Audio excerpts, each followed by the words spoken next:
Agora sim. Então, essa aula Fazia Linguagem e Cérebro é uma forma que eu encontrei de trazer, ao mesmo tempo que eu vou falar de fazia, não tem como falar de fazia sem falar de linguagem, portanto, sem falar de cérebro, né? Então, é uma tríade que não se dissocia, não tem como dissociar, aí a importância dessa compreensão. Então, se a gente pensar aí nessas palavras, a gente tem que compreender como é esse funcionamento a nível cerebral, o que é a linguagem em termos de conceito, da sua importância, e, obviamente, a afasia, né? Qual esse conceito de afasia, o que ele traz consigo, e então eu acredito que realmente vai dar para falar muito bem. E aí, o que eu quero trazer aqui para vocês? Assim, acho que já é um ponto de reflexão. Quando a gente fala de linguagem, fala de cérebro, a gente não tem como dissociar as funções cognitivas desse funcionamento. A gente já tem aí inúmeros trabalhos, inúmeros autores que trazem esse funcionamento da linguagem com o funcionamento das outras funções neurocognitivas. Inclusive, é muito claro isso, e a gente vê muito isso nos artigos, que às vezes funções outras neurocognitivas que produzem o sintoma de alteração de linguagem, que não a linguagem propriamente dita. Então, é importante a gente ter isso muito claro, porque quando eu falo para vocês que reabilitar um paciente neurológico que tem distúrbios de linguagem, a gente não pode ficar isolado somente na função da linguagem. E a gente vai ver isso aqui por meio das fibras de substância branca, né? Então, eu vou tentar amarrar isso para vocês um pouco. Bom,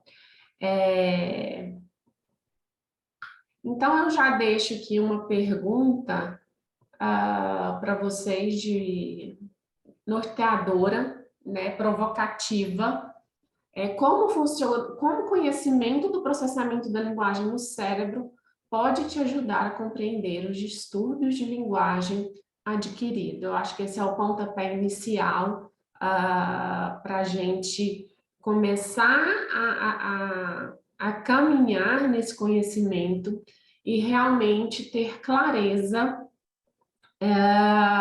por onde a gente deve avaliar o paciente, por qual caminho iniciar essa intervenção com base nesses achados. E eu sempre falo, a gente para saber o que está alterado, a gente tem que saber como que é esse funcionamento normal. A partir do momento que a gente tem clareza sobre o funcionamento normal, a gente já tem aí meio caminho andado para conseguir identificar realmente onde que está essa alteração, em qual processamento de linguagem está a alteração que o paciente apresenta, tá?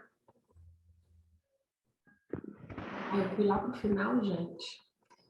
Então, eu começo aqui fazendo essa timeline que eu comentei anteriormente. Não sei se vocês conhecem a história do Joseph Gall. Ele trouxe os primeiros estudos, não sei se vocês já ouviram falar em frenologia. Então, quando eu falo que antes a gente, no caso eles, né, trouxeram os conhecimentos de função de linguagem pela alteração, isso acontecia porque, primeiro, obviamente, a gente não tinha os recursos que temos hoje. Então, eles viam naqueles pacientes com lesão, com alterações, o ponto de partida para o funcionamento cerebral.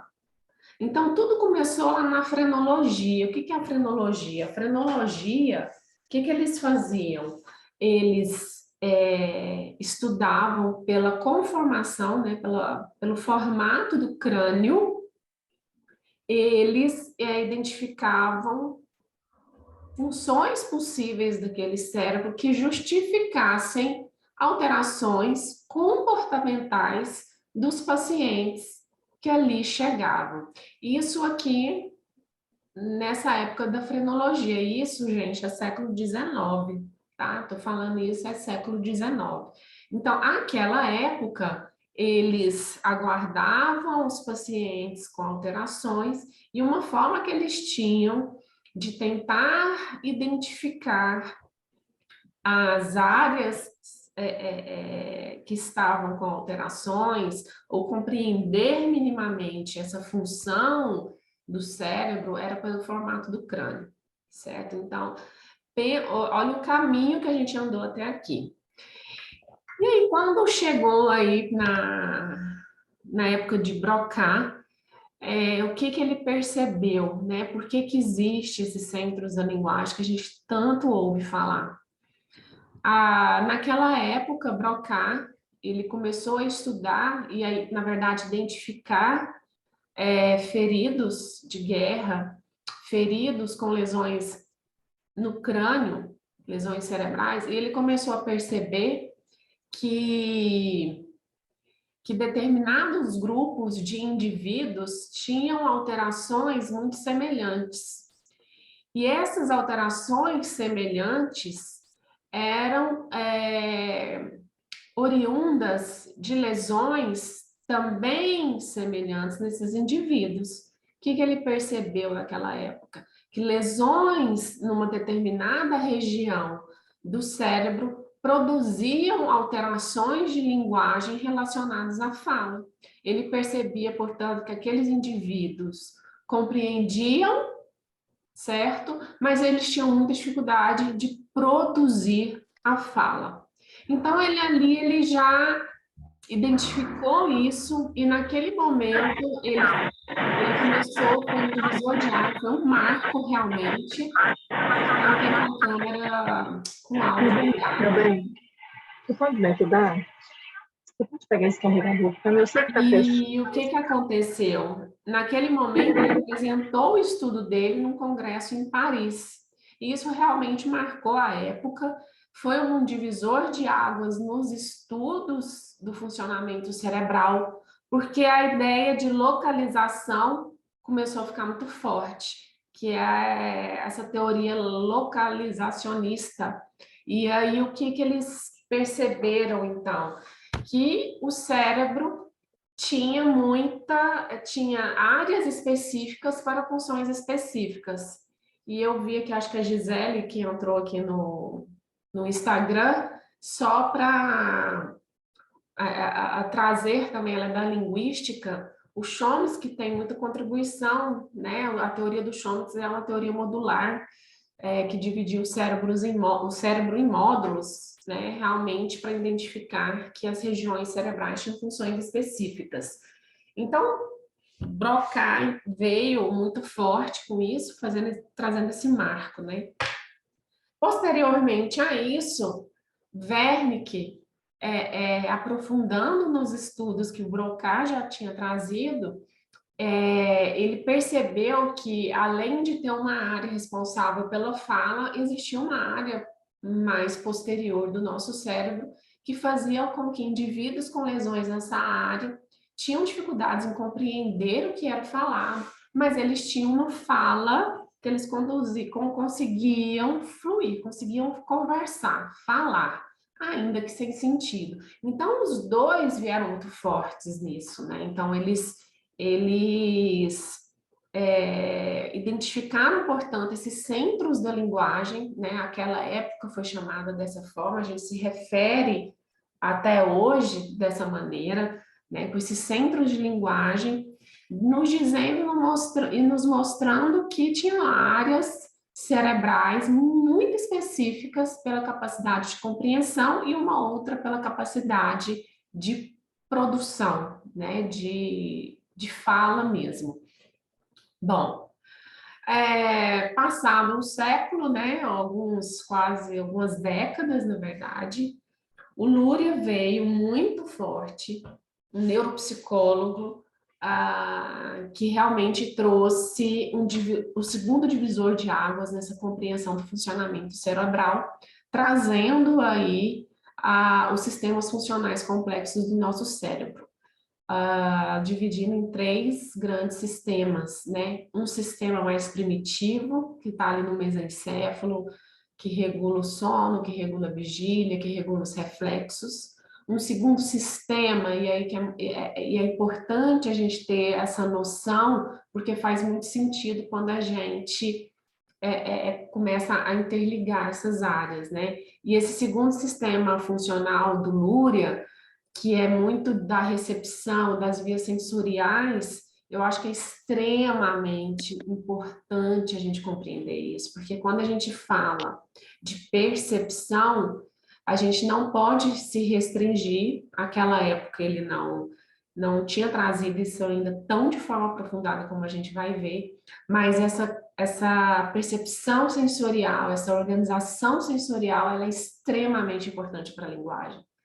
Primeiro porque ela lida com a percepção, certo? O nosso mundo, a nossa vida é perceber o mundo lá fora. Miguel, não mexe aí. Perceber o mundo lá fora e atuar nesse mundo, né? Agir sobre esse mundo e agir para o mundo a partir da percepção. Então, ela precede todas as outras funções cognitivas, essa capacidade perceptiva. Ela precede a atenção, ela precede a memória, ela precede a linguagem, porque sem percepção não tem vida. Imagina aquelas situações que a gente tem, que é corriqueira, de procurar o objeto em cima da mesa, ele está ali na tua cara, está no sofá ali na sua cara, e naquele momento você não conseguiu, né, identificar, ver, perceber aquele objeto. Quando você relaxa, no segundo momento, você passa o olho, está ali na sua cara. Perdão. Então, imagina uma vida sem percepção. Então, eu falo disso muito porque é muito bonito de se ver quando a gente traz isso para a linguagem. Então, porque a linguagem é a experiência, né? A linguagem é você agir sobre o mundo. A linguagem é você perceber o mundo o tempo todo. Alguma pergunta? Tem alguém com áudio aberto aí. Miguel, você é meu amigo. Não, ela está conversando aí. Então, esse sistema funcional do Lúria, ele vem trazendo isso muito forte, né? Uhum. E o terceiro sistema funcional do Lúria, que é o que realmente nos diferencia, nos diferencia realmente dos animais Miguel, concentra racionais. aí, filho, no que você está fazendo. Quem que está conversando aí, hein? Tem alguém conversando. Podia fechar o áudio para nós, por favor. Então, o primeiro sistema funcional do Lúria, que é a região mais frontal, e aí eu vou contar a historinha do lobo frontal. Se eu estiver muito enjoado dessas histórias, vocês me falam, meninas. O nosso lobo frontal, ele representa 1/3 do nosso cérebro, certo? Ele foi o último a se desenvolver na filogênese, no desenvolvimento, né, humano, nessa criação humana. E ele é o último lobo a ter maturidade, a ser maturado mesmo. Então, ele termina o seu desenvolvimento total, completo, nos 16, 17 anos. Já tem alguns autores que já estão jogando isso mais para frente, né, jogando essa régua mais para cima um pouco. E ele lida com o nosso comportamento, com as nossas emoções, com a nossa capacidade de organização, de planejamento. Então, ele é realmente um lobo cerebral extremamente refinado, extremamente superior e novo, né? Se a gente pensar aí, novo. Então, ele está muito relacionado ao que? À execução, ao fazer, ao organizar, ao planejar e regular esse comportamento humano, né? Que é extremamente importante. Então, o Lúria, ele realmente foi um neuropsicólogo que trouxe um crescimento muito grande na neuropsicologia, que é graças a ele que a neuropsicologia cognitiva se fortaleceu e se fortalece até hoje, e que faz uma diferença enorme na nossa compreensão aí do funcionamento cerebral. Mas esse caminho, essa estrada que vocês estão vendo aí, ela continua. Eu trouxe aqui alguns marcos que, muito daquilo que eu falei no início, se antes, para esses autores aqui, compreender a função pela alteração àquela época, com tanta limitação tecnológica, né? Então, imagino que esses caras, como eles eram inteligentes e perspicazes para perceber tudo isso. Só que a ciência evolui, né? A gente tem alguns marcos aí que facilitam muito a compreensão do funcionamento cerebral e da linguagem e das outras funções cognitivas. Então, além da ressonância magnética normal, estática, eu trouxe ênfase à ressonância magnética funcional, que aí já tem muitos estudos e realmente já começaram os estudos aí, estudar a função pela função. Então, a aplicação de testes, aplicação de técnicas com indivíduos acordados para mapear o funcionamento desse cérebro, né? Que áreas que são estimuladas no cérebro diante de determinada tarefa. O segundo ponto aí na ciência, que são as medidas de perfusão cerebral, né, o SPECT, que também é super importante, que nos ajudou muito a compreender esse funcionamento cerebral, e que hoje já tem tantos estudos, certo? Trazendo também o estudo da função por ela mesma. Temos também a trotografia, que é sensacional, não sei se vocês conhecem, é realmente incrível o que a trotografia fez. Eu lembro que eu defendi o meu mestrado em 2009, para vocês terem uma ideia, meu trabalho foi em demência subcortical de substância branca, eu tinha que estudar a substância branca. E aquela época que eu fui buscar na trotografia, né, respostas para o que eu precisava, para vocês terem ideia, tinha só 3 artigos. Hoje, se você colocar lá trotografia, substância branca lá no PubMed, vocês vão encontrar milhares de artigos, né? Então, evolui muito e realmente trouxe uma diferença, um divisor. E aí aquela ideia, até esqueci de comentar, inicial, localizacionista, depois veio com o Núria nessa teoria conexionista, para vir agora, através dessas tecnologias, nos mostrar a teoria associativa. Então, as áreas cerebrais são associadas umas às outras, são conectadas, integradas umas às outras pela substância branca. E isso faz uma diferença enorme quando a gente compreende essas fibras nesse papel tão importante, e por isso que quando a gente fala de linguagem, a gente tem que comentar e falar sobre as outras funções neurocognitivas, que eu vou dar uma passada só para a gente ter uma ideia aí dessas fibras longitudinais e transversais que fazem parte desse sistema cerebral e que é tão importante a gente entender. E por último, aqui a neuromodulação. Se vocês pegarem os artigos de neuromodulação, que está sendo um grande marco também para compreender realmente o funcionamento cerebral. Ela é uma ferramenta de reabilitação, mas por meio da neuromodulação, a gente está tendo muitos artigos densos, ricos, para nos ajudar a compreender esse funcionamento cerebral. E um reforço que ela traz nessa neuromodulação, na estimulação transcraniana, é realmente compreender as funções neurocognitivas, até para poder aplicar a própria técnica. Então, realmente não dá para dissociar essas funções cognitivas, né? Bom, então vamos lá. Então, passaram alguma dúvida, algum comentário que vocês queiram fazer? Posso seguir adiante? Tudo certo? Tudo certo. Perfeito. Então, vamos lá. Então, o que eu trouxe para vocês? Eu não quis trazer só artigo X, artigo Y, nas partes de conceito de linguagem fazia. Onde que eu fui buscar?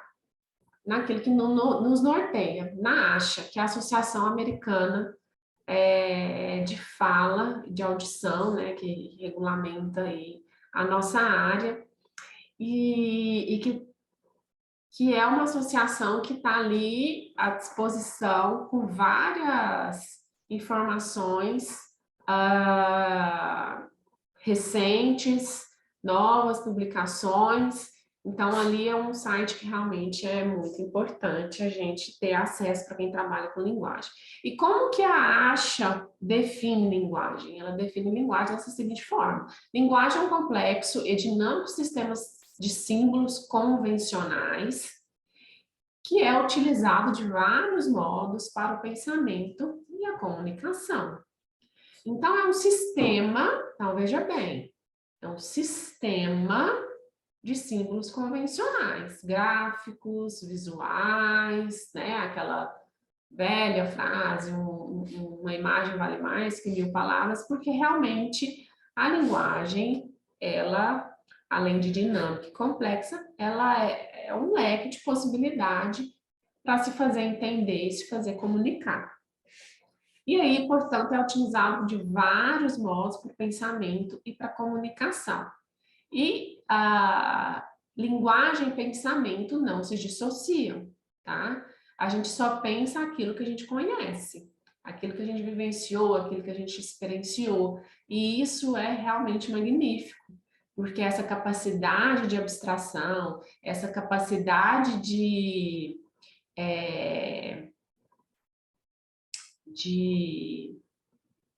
realmente pensar, né? Planificar o futuro no pensamento, viajar no tempo, passado, presente, futuro. Isso é produto da linguagem. Se eu falar um objeto, se eu falar algo que vocês não conhecem, vocês não conseguem imaginar.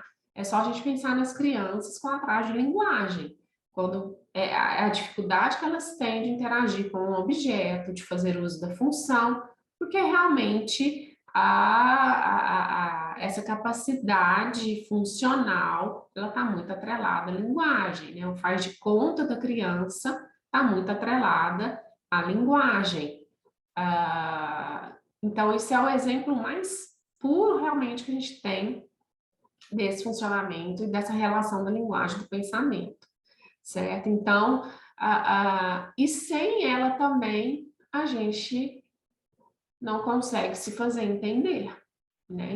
E também não consegue compreender o outro. Então, a linguagem, o pensamento e a comunicação, ela está muito ali atrelada. E os nossos pacientes afásicos, o que a gente sempre fala muito quando vai explicar? Ele sabe o que ele quer, mas ele não dá conta de falar.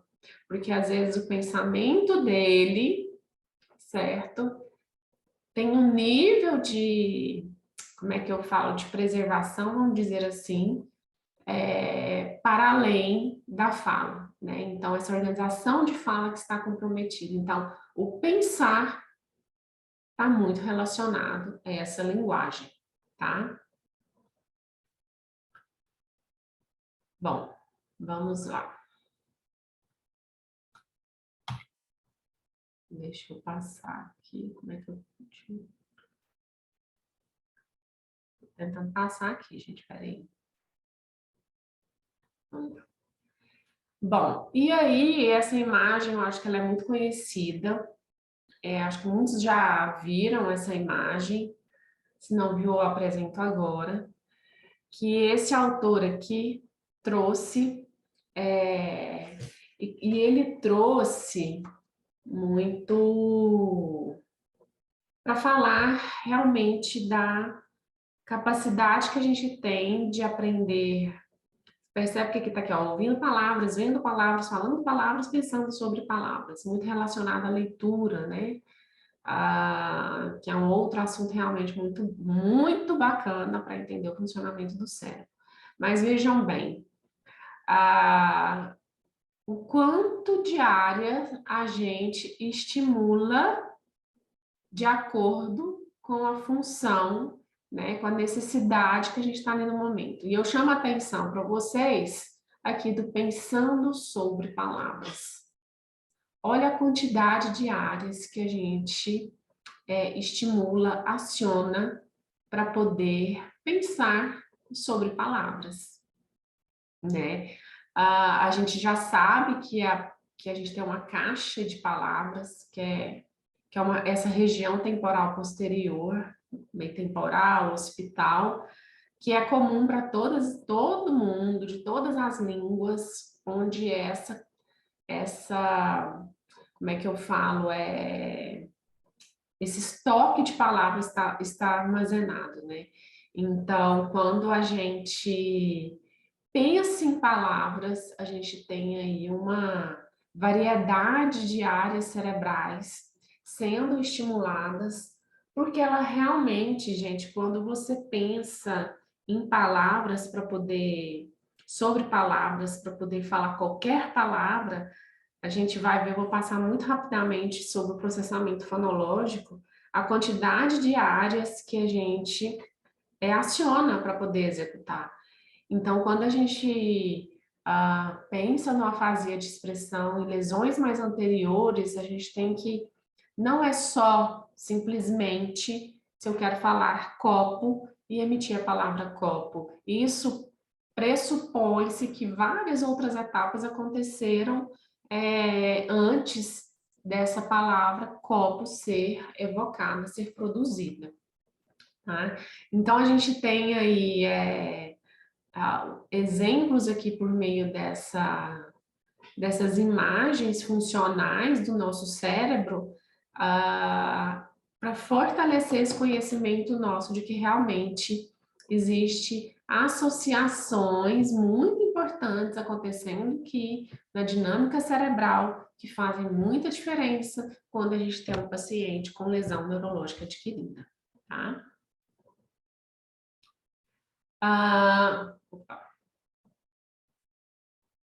Deixa eu só trocar de novo. Bom, e aí só para a gente tentar, então, entender esse funcionamento, eu trouxe um exemplo aqui dessa fala, porque é uma forma que a gente tem de compreender tanto o output, a saída, quanto o input, que é a entrada, né? Tanto para falar quanto para compreender a fala propriamente dita.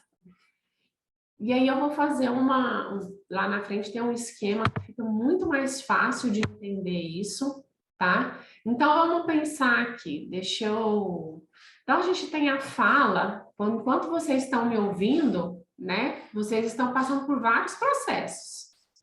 O primeiro processo, para vocês me compreenderem, é entender que existe uma representação acústica dos sons da fala. O que não quer dizer que, uma vez tendo essa representação acústica, vocês vão interpretar aquilo que eu estou dizendo, certo? Gente, só um minutinho que eu tenho que pagar uma canzinha.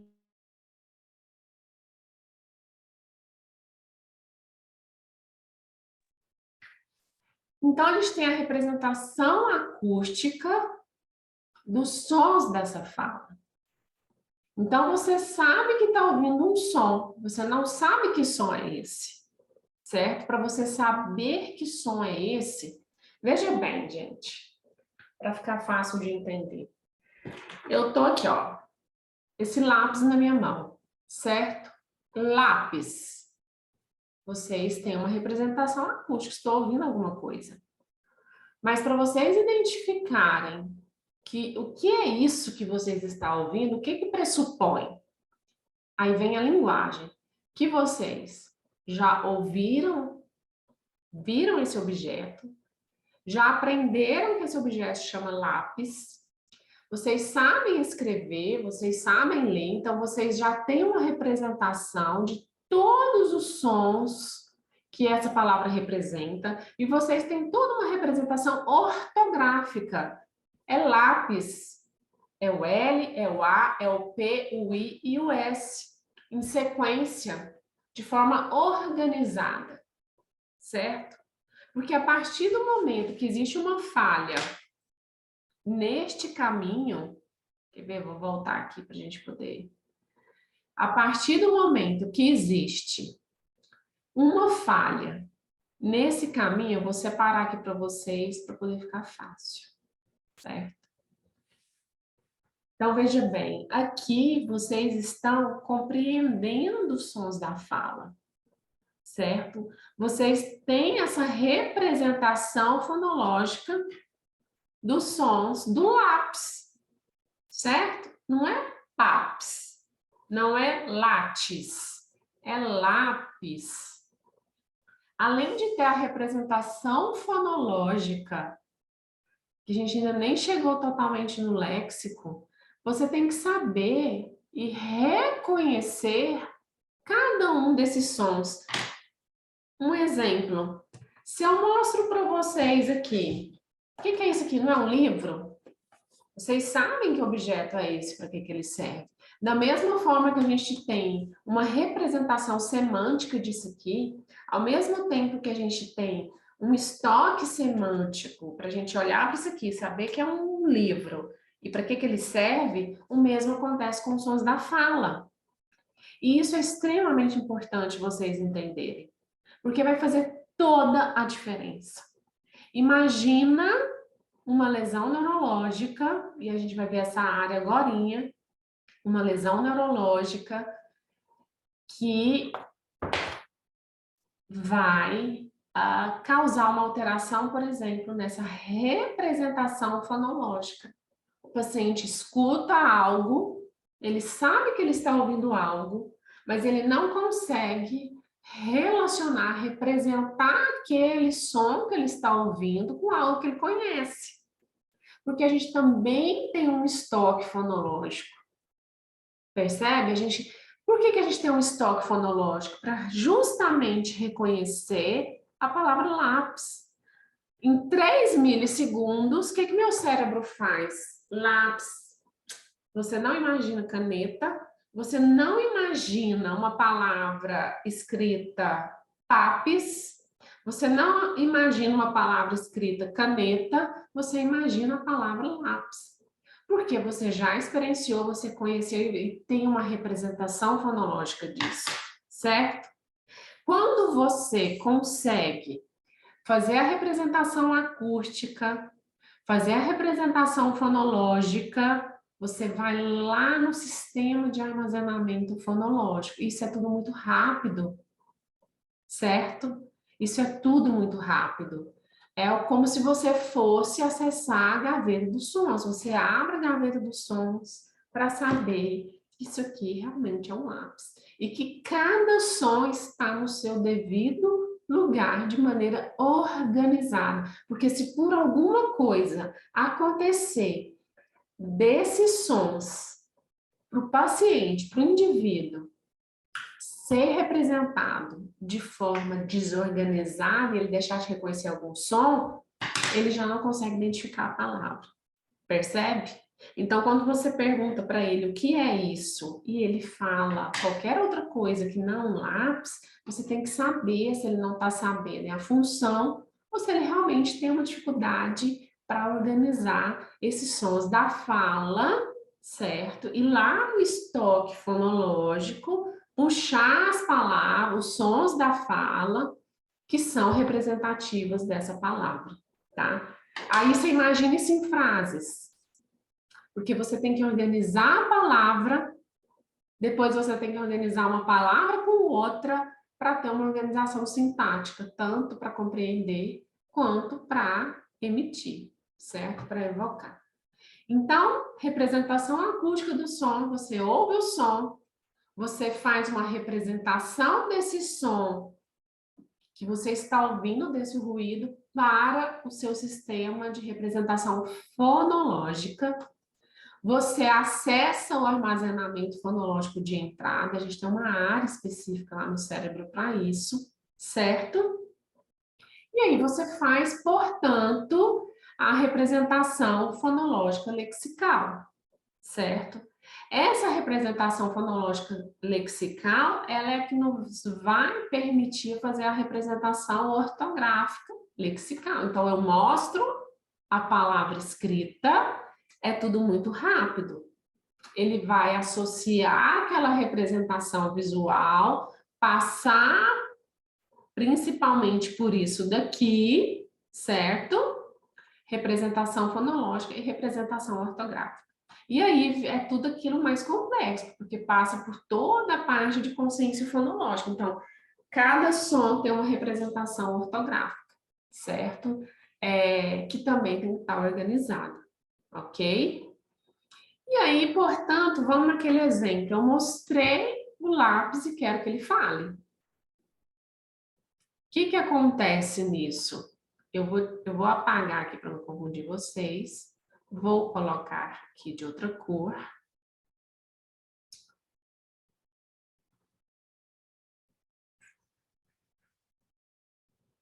Vou colocar aqui de azul mais grosso. Não, não é esse aqui. Puxa. Deixa eu apagar esse aqui. Aqui. Ai, gente, esqueci agora como é que... Ó, ficou melhor que eu vou fazer aqui. Certo? Então, quando eu mostro um objeto para o paciente me dizer o nome, ele tem que saber o que é isso, certo? Então, a primeira representação que ele faz já não é fonológica, tem que ser semântica. Porque se ele não sabe o que é, ele não vai conseguir emitir a palavra do que é aquele objeto. Então, ele tem que saber primeiro o que é, certo? Então, ele tem que ir para o léxico mesmo, ele tem que ir para o significado, ele tem que ir para o semântico, ok? Quando ele faz isso, ele já vai fazer a representação também fonológica lexical, porque, como eu disse, quando você olha para esse objeto, que você sabe o que é, não imagina escrito caneta, não imagina escrito mesa, não imagina escrito copo, você imagina escrito lápis, certo? O que você faz, portanto? A representação fonológica para a saída. Só que tem um detalhe, como eu expliquei. Da mesma forma que você acessa a representação semântica, ou seja, a caixa semântica do objeto, você vai novamente para o armazenamento fonológico de saída. Qual que é a diferença desse armazenamento fonológico de saída? E agora, porque agora você vai ter que organizar os sons da fala. Você vai ter que falar lápis. Você vai ter que saber que cada som tem que estar na sua posição correta, para não virar taps, para não virar papis, não, é lápis. Então, você tem um sistema de organização fonológica muito forte nisso, certo? E aí, quando eu escuto assim, a fala dele está alterada. Ele sabe o que ele quer, mas ele não consegue falar. Quando a gente fala de fala, gente, a gente está falando de articulação. Quando a gente fala de fala, a gente está falando de sistema motor. Quando eu falo de expressão da linguagem, por meio dos sons da fala, o que pressupõe? Pressupõe isso aqui, ó. Vou fazer um corte aqui para entender. Que eu já organizei os sons da fala, certo? E que cada sons da fala tem sim uma representação articulatória, que a gente chama é o ponto, é o modo de articulação, certo? O lá não é pá, é pã, é lã, percebe? Lápis, não é látis, ó, lápis, P bilabial. Então, cada som da fala, cada som desse sistema fonológico tem a sua representação articulatória pelo ponto e pelo modo que se articula aqueles sons. Então, percebe o quanto que isso é complexo? Quando a gente volta lá no Broca e no Wernicke, que a gente enche a boca para falar dos centros da linguagem, que a gente aprende e vê até hoje? Uma linguagem receptiva, que faz a gente compreender, uma linguagem emissiva, que faz a gente evocar, percebe? Que não é fala, é linguagem. Essa linguagem expressiva, ela precede a articulação. Não tem como ser diferente. Ela precede a articulação. Para a gente entender que essa articulação vai sair inteligível, correta, os sons da fala têm que estar organizados de maneira correta. E eu estou falando só em unidade de palavra. Não estou falando de frase, que é mais complexa. Estou falando só da palavra, para facilitar. Então, a gente tem essa representação fonológica que tem que ficar muito clara. Porque essa representação fonológica faz a gente acessar a percepção dos sons, faz a gente acessar esse estoque fonológico, faz a gente organizar esse sistema fonológico para que a palavra em sons saia corretamente, porque só aí eu consigo uma representação de articulação de forma adequada, certo? Então, é importante que isso fique muito claro. Linguagem é linguagem, fala é fala. Fala é motor, é movimento, é músculo, certo? Ele vai representar aquilo que a minha linguagem organizou. E o que a minha linguagem organizou? A palavra para ser dita. A palavra para ser... O que é a palavra em termos de organização fonológica? São unidades de sons unidas que formam a palavra. Depois vem frase, que é uma palavra com outra, e assim sucessivamente. Então, a palavra tem que estar muito bem organizada, estar de forma correta nessa organização, para ela ter essa representação de articulatória. Isso pensando no funcionamento normal. Então, linguagem é linguagem, a gente fala é fala. A gente não pode confundir isso. E eu vejo assim que existe muita, não chega a ser confusão de profissionais da área, mas uma dificuldade de compreender isso, certo? E isso, gente, faz uma diferença enorme na nossa conduta com esse paciente afásico. A maioria dos nossos pacientes são com afasia o quê? De expressão. Pela própria artéria cerebral média, o calibre dela, o posicionamento dela, o fluxo sanguíneo dela, nós temos aí 95% das afasias são de expressão. Eu conto nos dedos os afásicos de lesões posteriores, né, com alterações de compreensão. A maioria são de alterações de expressão, da linguagem, gente. É claro que a gente tem outros comportamentos ali associados, alterações linguísticas associadas, né, as dispraxias, essas dificuldades articulatórias do paciente, mas aqui a gente está falando de linguagem, e é preciso que a gente entenda que existe essa diferença muito forte entre essa linguagem expressiva e a fala propriamente dita. A fala é como se fosse a cereja do bolo, ela completa essa emissão, mas ela é precedida, a fala é precedida de uma organização fonológica de palavra muito correta. Tá claro? Vocês estão conseguindo entender isso? Estão com dúvida? Como é que tá aí, gente?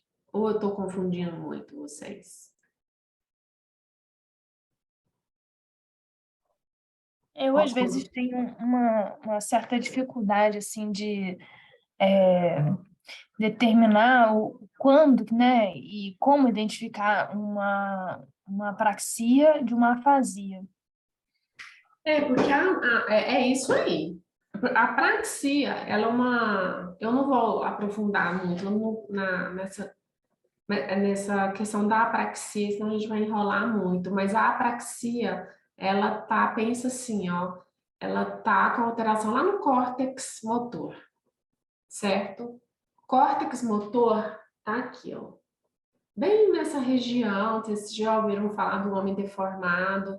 O córtex motor é que ele organiza o movimento da língua, do lábio, da bochecha, da mão, da perna, do braço. Então, ela é muito relacionada a essa questão motora, iniciativa do movimento.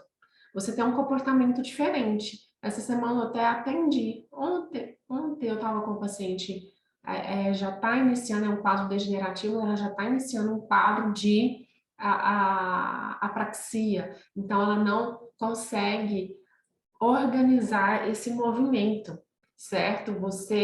Ela olha muito para você, ela tenta reproduzir o movimento, mas saem movimentos completamente diferentes. A linguagem expressiva, não. A linguagem expressiva, você vai ver primeiro, que é linguagem, não é fala, então, ela ainda não chegou aqui na representação motora, ela está aqui nessa região, eu vou mostrar para vocês aí depois uma imagem, ela está aqui nessa região, ela passa por toda essa região aqui para ser organizada. Então, então ela se dá no homúnculo de Penfield, né? Exato, que o córtex motor, o homúnculo de Penfield, exatamente, que é o famoso homem deformado, certo? Aqui é a parte motora. A linguagem expressiva é essa organização.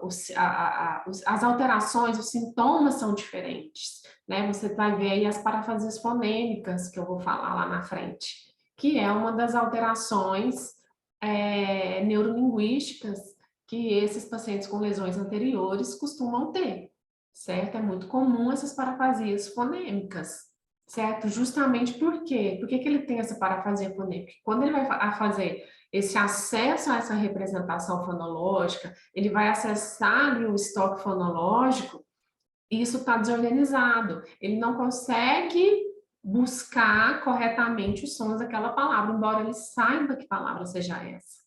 E a depender do paciente é muito comum, ele vai falar, ele percebe, né, que ele falou errado, ou às vezes ele te demonstra que ele sabe o que ele quer, mas ele não consegue emitir aquela palavra, certo? Então, assim, o comportamento, as sintomatologias e o comportamento do paciente é muito distinto da apraxia com uma alteração de linguagem expressiva, sabe? Que é de lesão anterior. E aí já começa pela própria localização da lesão também, né? E eu bato muito na tecla, a gente tem que aprender a ver exame de ressonância, porque isso faz uma diferença muito grande, certo? Para entender essas diferenças, entender o que o paciente tem, ler o laudo, ver o que está ali lesionado, então isso já vai te ajudar muito a diferenciar uma apraxia de uma alteração de linguagem expressiva, tá? Mais alguma dúvida? Vou passando aqui. Bom, então não tinha como eu falar de afasia sem conceituar um pouco essa linguagem, né? E eu trouxe esse exemplo aqui para vocês, porque eu acho que é um exemplo muito completo. A gente fala um pouco do processamento semântico, a gente já fala um pouco do processamento fonológico, que é o que norteia a nossa comunicação verbal, né? Que é tão importante aí para a gente entender. E aí eu trouxe o conceito, da mesma forma que eu trouxe o conceito da acha para a linguagem, eu trouxe o conceito da acha para a afasia.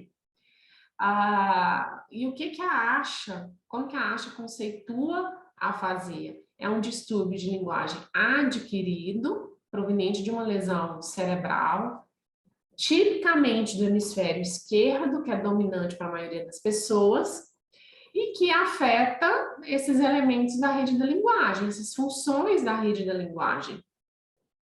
E um conceito que eu leio muito, que eu uso muito particularmente para poder somar esse aqui, é que essa lesão, esse distúrbio de linguagem, previamente, o que diz? Que a afasia é alteração da linguagem previamente intacta e adquirida.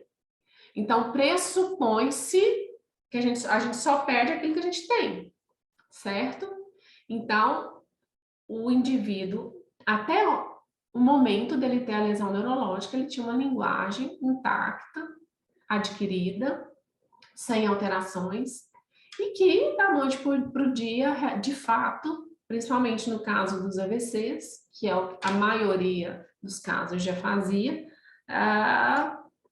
você tem essa perda da linguagem realmente ali, de uma hora para outra. Então, você imagina a dinâmica familiar desse paciente, o que acontece, né? Então, outro ponto que a gente tem que realmente considerar aí quando a gente vai trabalhar com esses pacientes.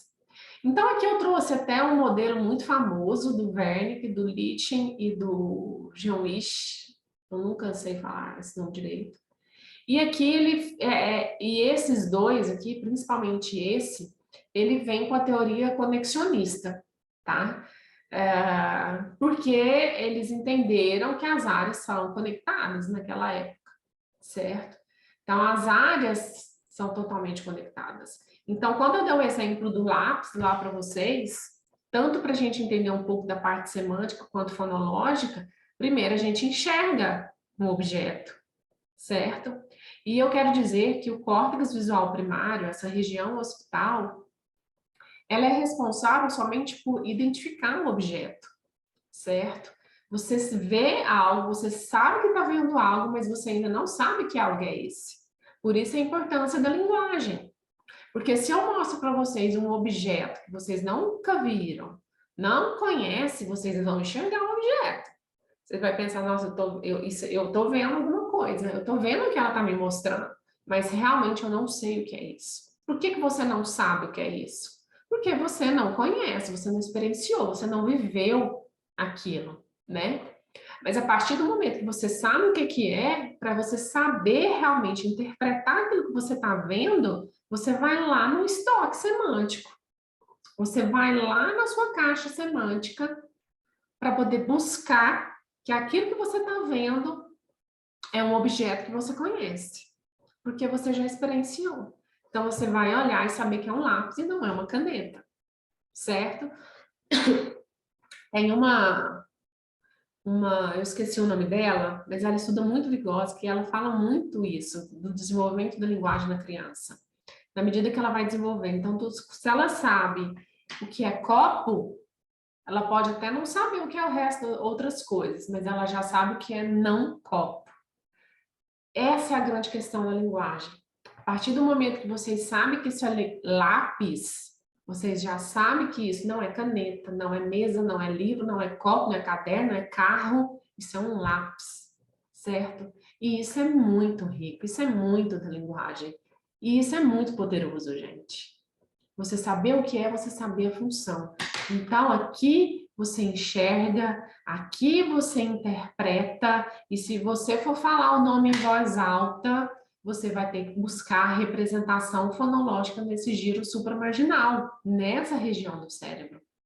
Você vai buscar toda essa representação sensorial dos sons da fala, porque aqui você está compreendendo esse objeto, sabendo para que ele serve, qual o uso dele, e quando você vai falar isso em voz alta, você vai ter que organizar isso aqui nos sons, certo? Como eu falei anteriormente, é lápis, não é papis, não é pop, não é nada, é lápis. Então, cada som no seu devido lugar para formar aquela palavra. Então, unidades mais simples que unidas formam uma unidade mais complexa, que é a palavra, certo? E aí, sim, vai para o córtex motor primário. Por quê? Tem que ter uma representatividade, certo? Você sabe o que é, você sabe o que tem que falar, e olha aqui, ó, o córtex motor é acionado para que todo o movimento, toda a sua musculatura bucofacial também se posicione de forma correta para poder representar cada som dessa palavra, certo? Então, olha quanta coisa a gente aciona, quantas áreas, quantas funções, quantas redes, né, quantas fibras de associação que a gente aciona nesse processo de nomeação. Porque o que eu fiz agora, o exemplo que eu dei, é nomear, é nomeação, que é extremamente poderoso, certo? Para a gente conhecer a linguagem do paciente. Então, vamos ver aqui. E aí, gente, falando então dessa afasia, eu chamo a atenção para vocês, eu fiz questão, vocês já me desculpem, eu fiz questão de trazer realmente em inglês para mostrar para vocês esse site, deixa eu apagar aqui para eu ver, não é da ASHA, é da Associação Nacional de Afasia, UNAA, tem 35 anos. Esse site, na medida que você vai lendo lá na ASHA, ele já te dá acesso para entrar nesse site, e aqui ele conceitua a afasia, certo? Eu vou meio que traduzir ao pé da letra para vocês realmente entenderem o que ele está trazendo aqui para vocês. Então, a afasia pode ser tão severa como fazer uma comunicação com o paciente quase impossível, ou seja, tão grave tornar a comunicação do paciente impossível.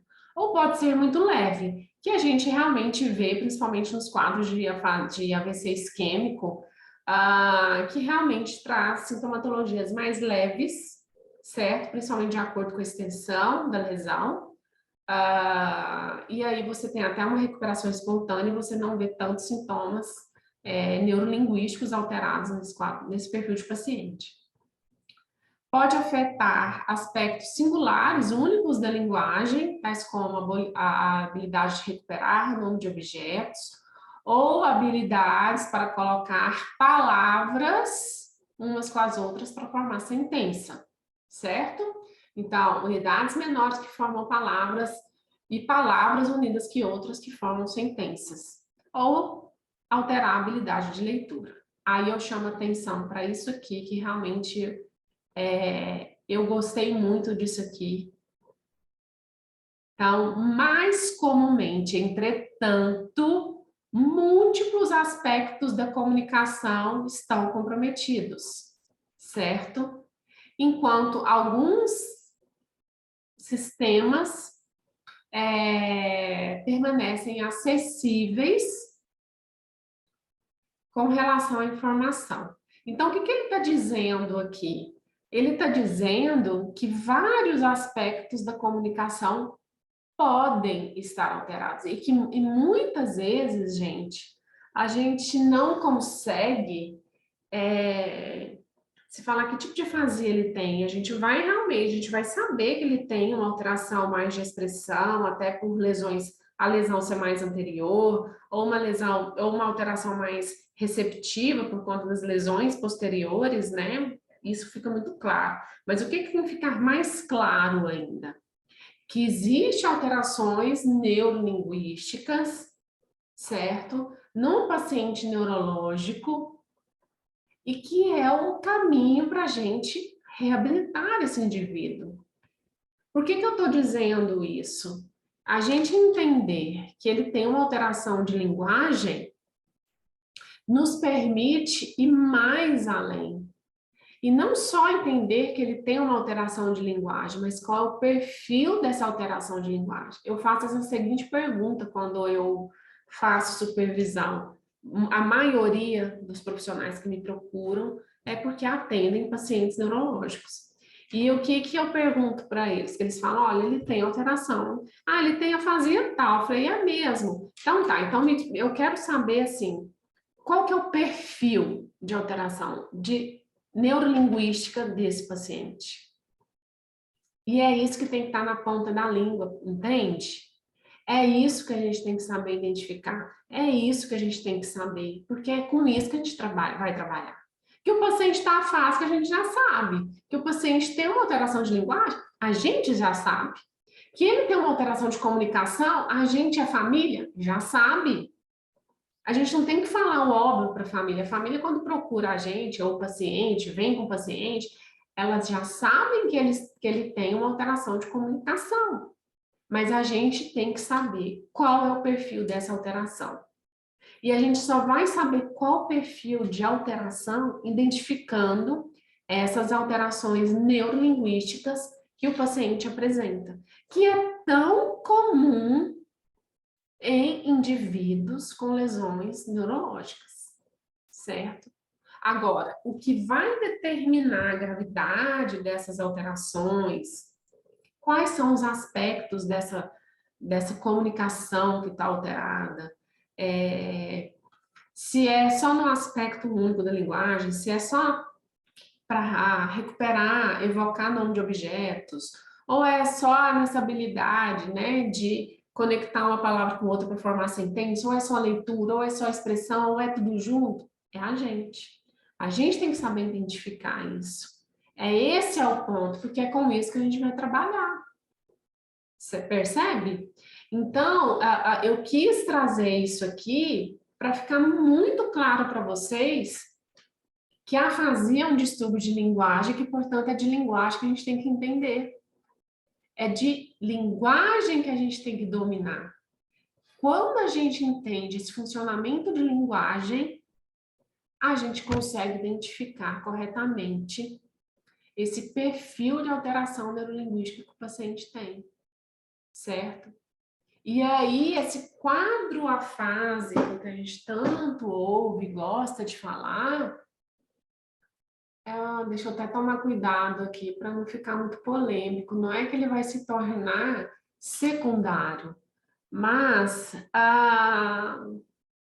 é primordial a gente compreender essas alterações neurolinguísticas, certo? Assim, ela está muito superior. O que a gente vê muito, principalmente em serviço público?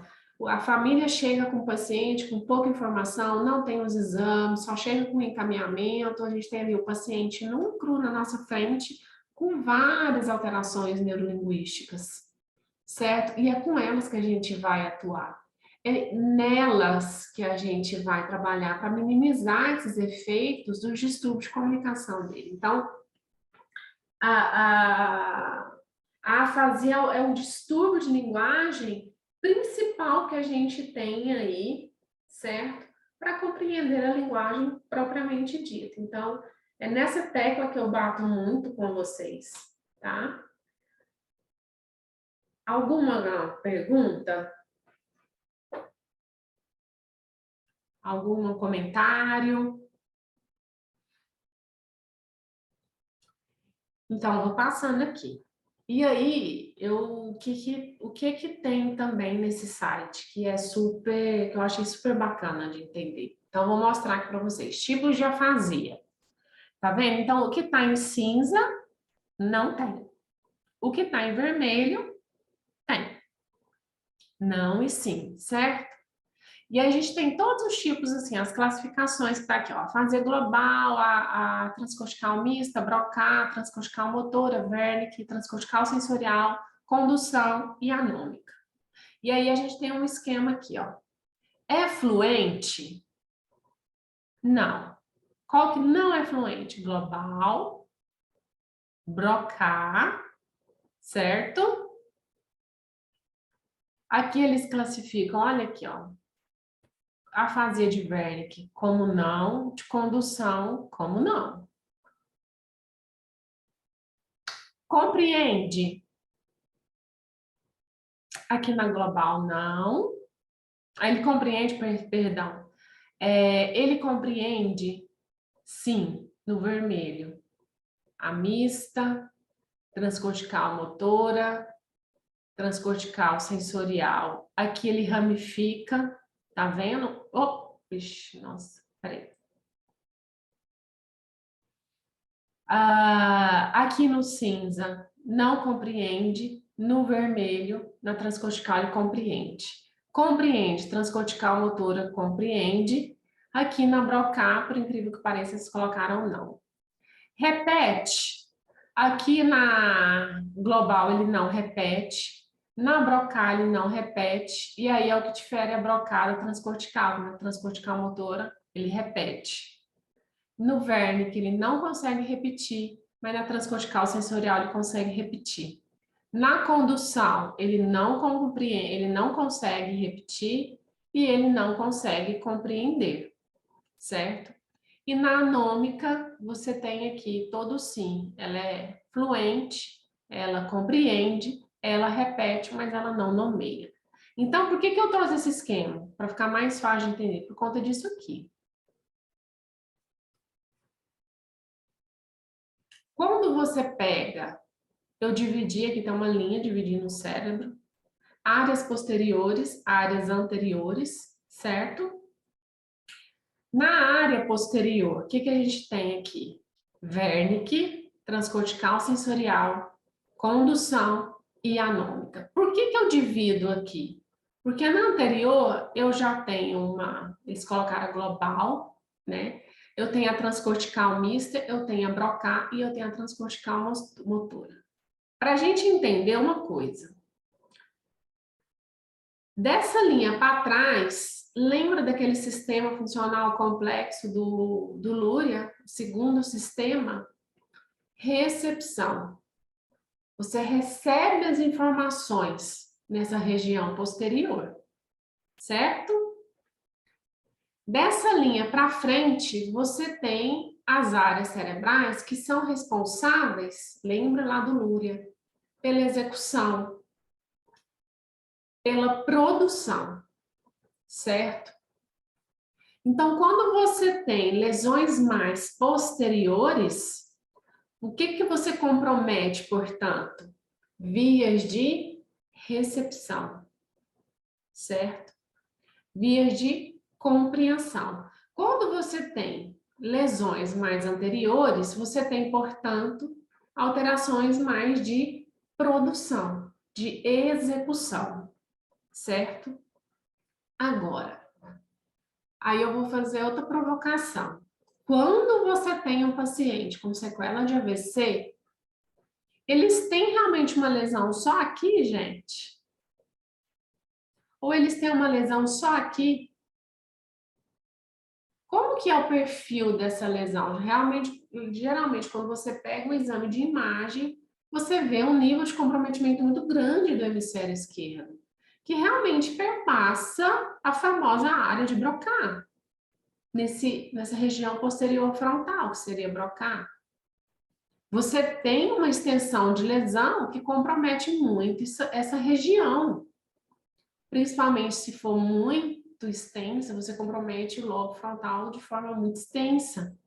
Então, nas lesões por sequela de AVC, você não tem uma lesão circunscrita, assim, a área de Broca só que está alterada, está lesionada. Não, a área de Wernicke, não, a área de Wernicke está aqui, ó, com a lesão. Não, percebe, o nosso cérebro tem 1,3 kg.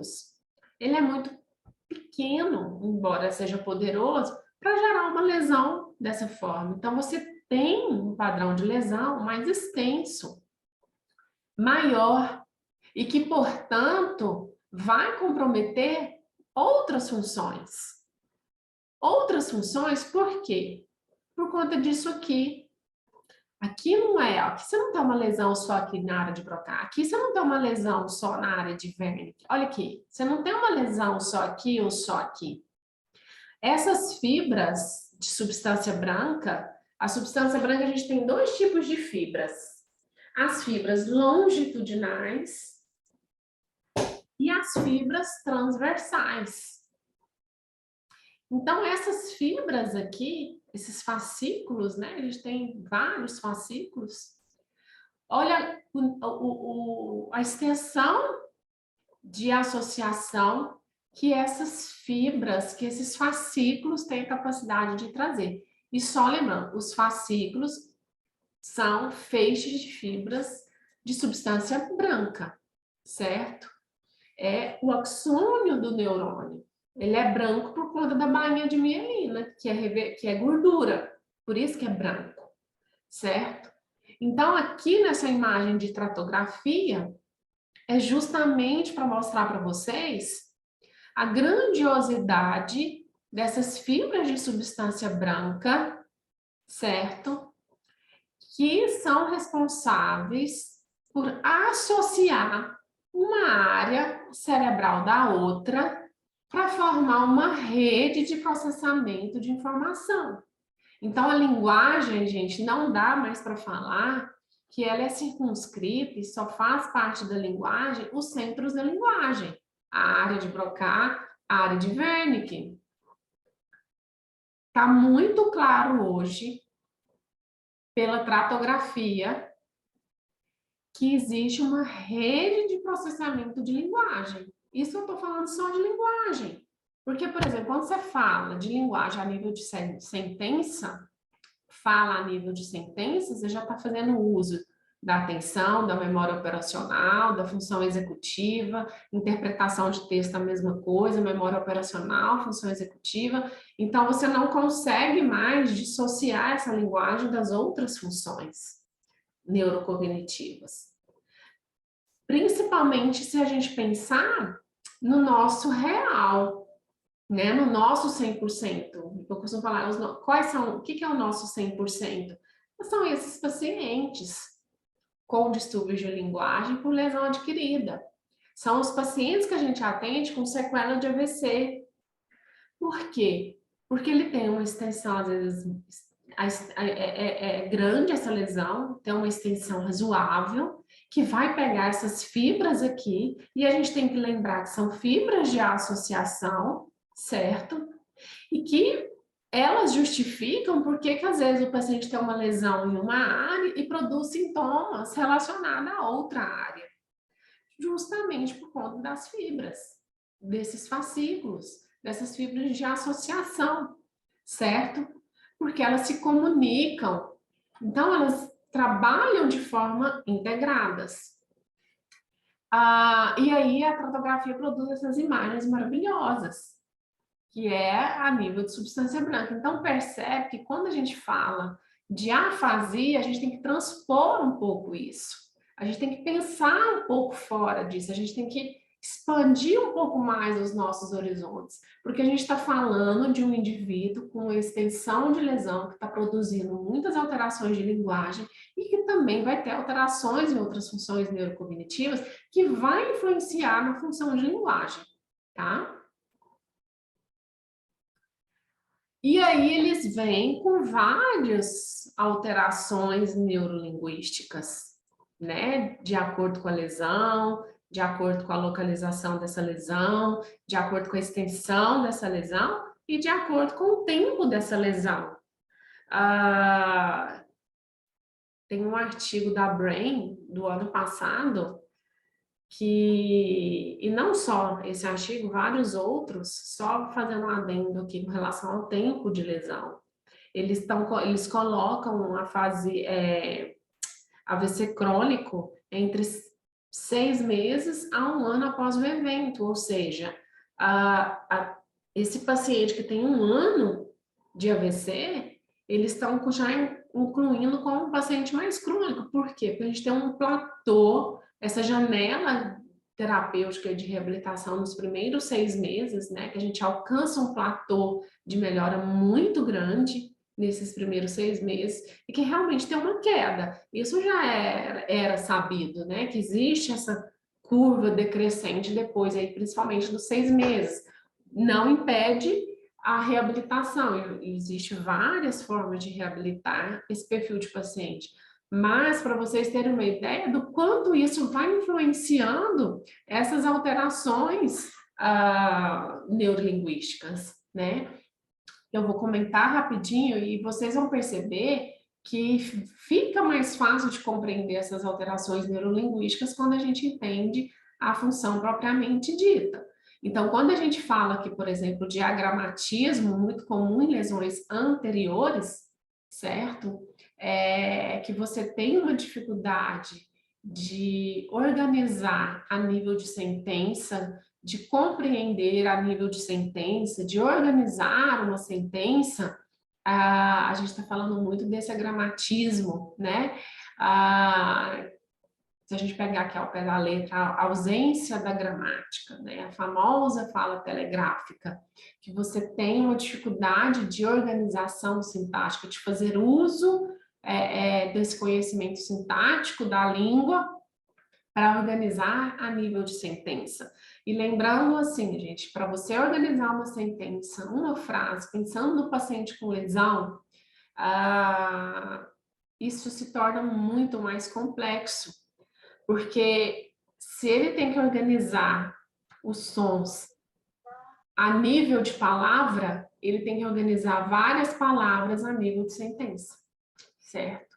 Então, eu vejo muito questionamento, às vezes as pessoas me pedem auxílio com relação a isso, porque a gente, quando vai trabalhar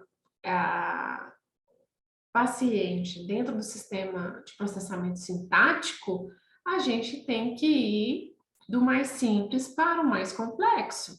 A gente tem que pensar que para essa organização, para ele se torna muito complexo. Já é a nível de palavra, que dirá a nível de sentença.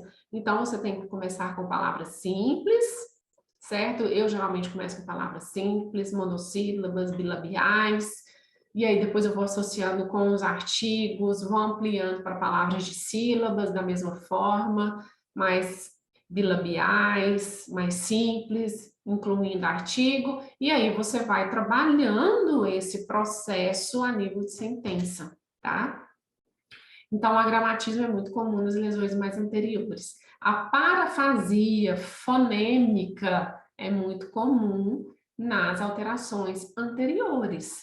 E a parafasia fonêmica é um distúrbio de linguagem, não é o desvio fonológico da criança que a gente faz o quadro fonêmico lá, não. Ele é um distúrbio, é uma alteração da linguagem expressiva, naquela organização dos sons da palavra. Ele sabe a palavra que ele quer utilizar, mas o cérebro não consegue organizar dentro do sistema fonológico, dessa representação fonológica, os sons corretos para produzir uma palavra correta. Então, o lápis, nesse caso, vai sair paps, por exemplo, ou lales, certo? Por exemplo. Então, é a nível de linguagem, certo? A parafasia semântica, aí sim, ele não vai falar lápis, ele vai falar caneta. Da mesma forma que existe a representação fonológica, que ele pode fazer as trocas, ele pode realizar uma nomeação pela mesma categoria semântica, certo? Isso pode acontecer. Então, a banana pode virar uma maçã. Então, ele faz a parafasia a semântica, porque é dentro da mesma categoria semântica, tá?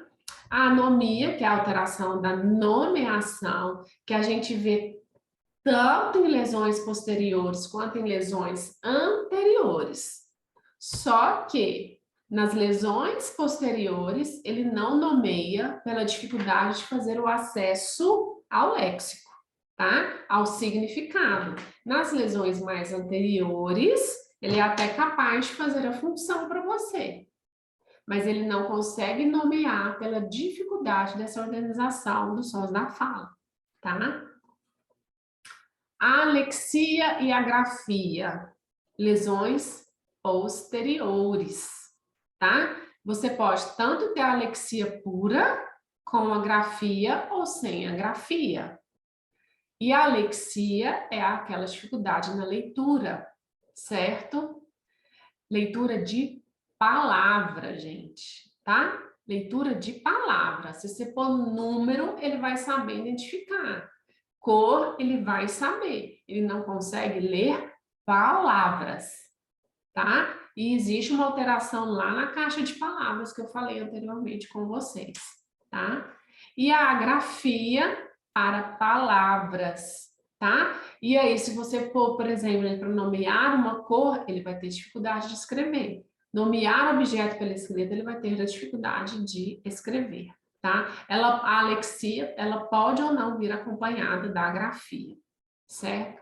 E o jargão, que é muito comum, certo? O jargão, ele principalmente nas lesões anteriores, palavras ininteligíveis, que não existe, que não fazem sentido, que não existe no vocabulário, certo? E que você não tem uma identificação linguística dessa, né, nem só palavra. Aí no jargão você já tem um comprometimento total de fala sem sentido, certo? Então aqui, percebe? São alterações neurolinguísticas que é importante a gente identificar nos pacientes, tá? Independente do tipo de afasia que ele vai ter. Então, só para vocês terem uma ideia, então aqui são imagens, então uma imagem de ressonância, aqui ela dividida e aqui já com os nomes, né? Então, quando a gente fala da representação fonológica, a gente está falando desse giro supramarginal. Então, quando a gente pensa em organização da linguagem expressa, olha só, para vocês terem uma ideia, né? Eu fiz aquele corte, área anterior, área posterior. Deixa eu fazer o corte aqui de novo para vocês. Então, área anterior, área posterior. Mas aqui, nessa região, existe a representação fonológica sensorial. Então, percebe que não dá para ficar isolando mais as áreas como a gente fazia antigamente. Por quê? Por conta das associações. E quem nos ajuda nessas associações são aqueles fascículos. É a substância branca. Olha a diferença aqui. Isso aqui é a substância branca. Isso aqui é a substância cinzenta, que é o córtex. Substância branca sempre abaixo do córtex cerebral, subcortical, subcórtex, abaixo do córtex. E é ela que vai fazer essas associações que a gente precisa para poder executar a linguagem de forma correta, tá?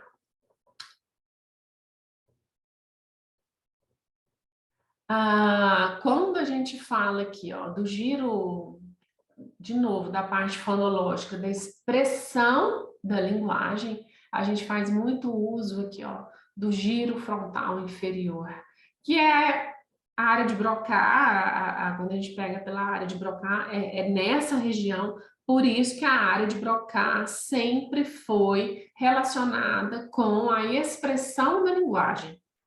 Não é fala, viu, gente? É a expressão da linguagem, é essa organização dos sons para a fala acontecer, tá? Então, olha aqui o caminho que segue para a execução da fala. Então, todas essas áreas aqui, gente, estão relacionadas à linguagem. Então, se eu pudesse resumir a rede de processamento da linguagem, seria isso aqui tudo, fora a parte posterior do hospital, que não está demarcado por conta da leitura, né? Da parte da leitura, da parte de nomeação. Então, assim, é uma rede realmente de processamento que faz essa máquina da linguagem acontecer, que é muito importante a gente compreender isso de forma clara, tá? E saber que existe essas fibras de associação, saber que a gente tem que olhar um todo e não olhar de forma isolada, tá? E eu já tô acabando, viu, gente? Então, assim, concluindo, não se dissocia essa tríade, gente. Na prática, a gente trabalha com distúrbios de linguagem. Esse distúrbio de linguagem tem esse funcionamento da linguagem, na verdade, ela tem uma rede de processamento neurológico, certo? Que uma vez prejudicado, produz alteração de linguagem. Então, antes de entender essa alteração de linguagem, é preciso entender como que essa linguagem funciona no cérebro.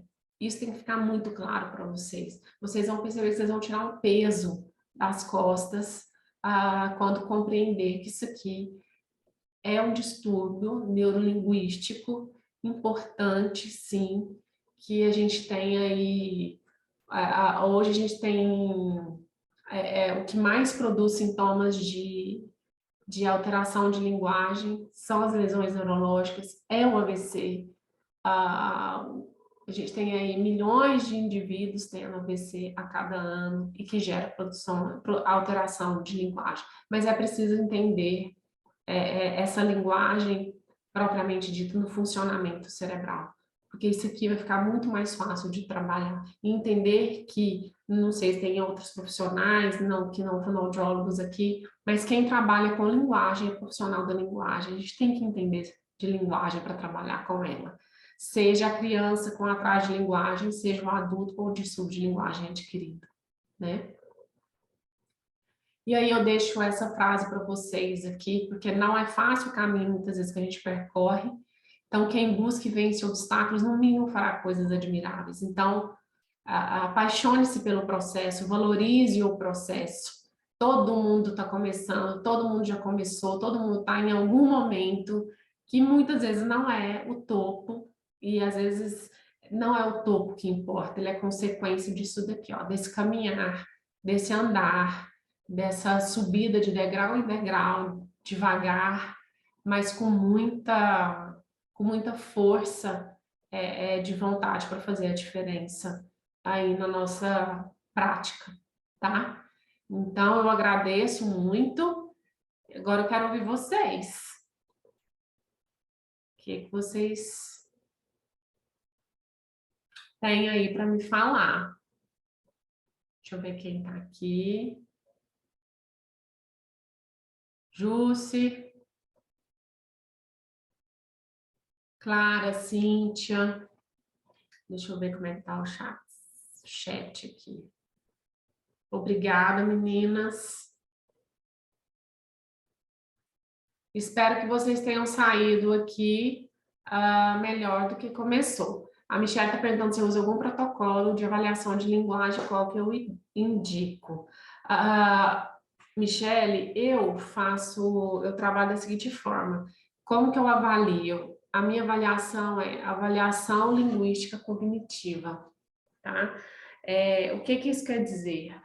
Eu não uso o protocolo de afasia, eu não vou lá, pego o ALF e aplico. Eu não pego o Boston e aplico, né? Porque o Boston ele não é muito viável para a prática clínica, ele é muito extenso. E eu gosto muito da MAC, principalmente de alguns subteste, na verdade, principalmente de hemisfério direito. Então, eu uso protocolos de avaliação neurolinguística, eu uso protocolos neurolinguísticos que avaliam, e aí vai depender do protocolo. Por que que eu faço isso? Porque eu avalio não só a linguagem, de acordo com a demanda do paciente. Então, eu vou avaliar a atenção, eu vou avaliar a memória, eu vou avaliar funções executivas, porque eu preciso de compor esse paciente, né? Eu preciso de aquilo que eu falei, qual que é o perfil da alteração que ele tem? Porque o paciente, a família, quando chega e me procura, encaminhada pelo médico, todo mundo já sabe que ele tem alteração de comunicação. Alguns já falam, tem alteração de linguagem. Todo mundo já sabe que ele está com problema, mas eu tenho que mostrar para a família onde é que está esse problema. Eu tenho que mostrar para a família onde é que está o problema e eu tenho que identificar onde é que está o problema, porque saber linguagem alterada por linguagem alterada, na anamnese a gente já percebe que o paciente tem. Né? Então, a gente tem que saber o que é essa alteração. E quando eu falei que tem funções cognitivas alteradas que produzem o sintoma linguístico, isso é muito claro quando a gente tem esse olhar e esse cuidado de avaliar as outras funções cognitivas. Então, eu tenho vários protocolos. Então, eu uso fluência verbal, semântica, fonêmica e verbos, eu uso a prancha Robinson Biscoito, eu uso o desenho do relógio, eu uso alguns subtestes do SERAD, eu avalio também pelo teste de semelhança, figuras idiomáticas. Então, eu vou avaliando realmente, fazendo uma avaliação linguística cognitiva, de linguagem e de outras funções neurocognitivas, para poder conseguir identificar o problema. Porque eu não posso concluir que ele tem uma alteração de linguagem, eu tenho que concluir outras coisas, então eu tenho que ter ferramentas para isso, tá? Mais ou menos esse é o protocolo, os protocolos, né, que eu utilizo. Mais alguma pergunta? Indica algum rastreio ou avaliação de linguagem breve para utilizar a beira-leito? Menina, eu já fiz até toquei em teste a beira-leito. Não sei se vocês conhecem. E detalhe, ela não tinha movimento de membro superior. Então, o céu é o limite. Agora, para rastreio, para você ter uma... Eu gosto muito do Moca. Tem o Moca, ele é muito utilizado, tanto o Moca quanto o Minimento, para pacientes com demência, né? Com síndrome demencial. Foi para isso que eles foram feitos. Mas o Moca, o que o Moca mostra para gente? Uma coisa que eu falo demais, quem já foi meu aluno está cansado de ouvir isso, porque ele permite você fazer uma avaliação qualitativa. Aliás, todos os testes te permitem uma avaliação qualitativa. E lá no Moca, você tem trilhas, você tem cubo, você tem teste de semelhança, você tem de fluência verbal, você tem vários testes neurocognitivos que você pode fazer ali muito rapidamente. Se você não quiser fazer todos, você pode escolher algum subteste para fazer essa análise qualitativa também, e que vai te trazer muito conhecimento. Eu costumo dizer assim, a gente tem testes muito poderosos, padrão ouro, que você não precisa de papel e caneta, entendeu? E esses testes que tem no Moca te consegue, consegue mostrar isso, né? De forma muito clara. Ai, meu Deus, eu perdi o chat aqui, gente. Tem outras perguntas lá. Deixa eu ver aqui. Onde que eu acho? Então, e assim, para você ficar, às vezes você conhece o alfa ele não é um teste ruim. Ele é um teste que dá para a gente ter um norte muito bom com relação às alterações de linguagem, tá? E ele é um teste rápido que você consegue adaptar à beira-leito, tá? O alfa, ele é muito isso. A Indira, tá lá, atende muita vez na UTI, avalia também dedução. Gostaria de uma avaliação rastreio e triagem auxiliar na detecção de alterações de linguagem. Então, meninas, para ele fazer a beira-leito dentro de UTI, uma avaliação de linguagem, ele tem que ter condições para isso, né? Ele não tem que ter essa linguagem suprimida, ter supressão total. Ele tem que canalizar as informações que você vai perguntar para ele, certo? E um outro detalhe, quando a gente avalia, por exemplo, no alfa, o alfa ele tem a parte da entrevista, e na entrevista, ele já tem na sequência da entrevista uma forma de você traçar um perfil inicial de linguagem do paciente. Então, percebe que às vezes a gente fica tão preso, às vezes, em um instrumental ali rígido, e a gente às vezes perde nuances que o paciente pode te dar ali à beira-leito. Agora, tem testes padrões ouro que você não precisa de nada, por exemplo, teste de fluência verbal, fazer um teste de nomeação rápido. Ele já te dá muita riqueza de observações de linguagem muito grande, certo? Então, é saber realmente, eu sei que é difícil, eu fico falando demais, você deve estar tentando, ai meu Deus do céu, mas onde é que eu vou arrumar isso, né? E tem que ir atrás e estudar mesmo, gente. E buscar, assim, instrumentais, por exemplo, às vezes você tem um protocolo muito grande, mas tem um subteste do protocolo que vai atender a sua demanda específica ali no hospital, certo? À beira-leito. Que a gente tem N limitações à beira-leito, principalmente no serviço público. Você atende a enfermaria, né? Você está na UTI, é tudo muito... muito fora do real, né? Do ideal, é o real que nós temos. Então, busque, às vezes, dentro do seu serviço, aquilo que mais vai atender a sua demanda, certo?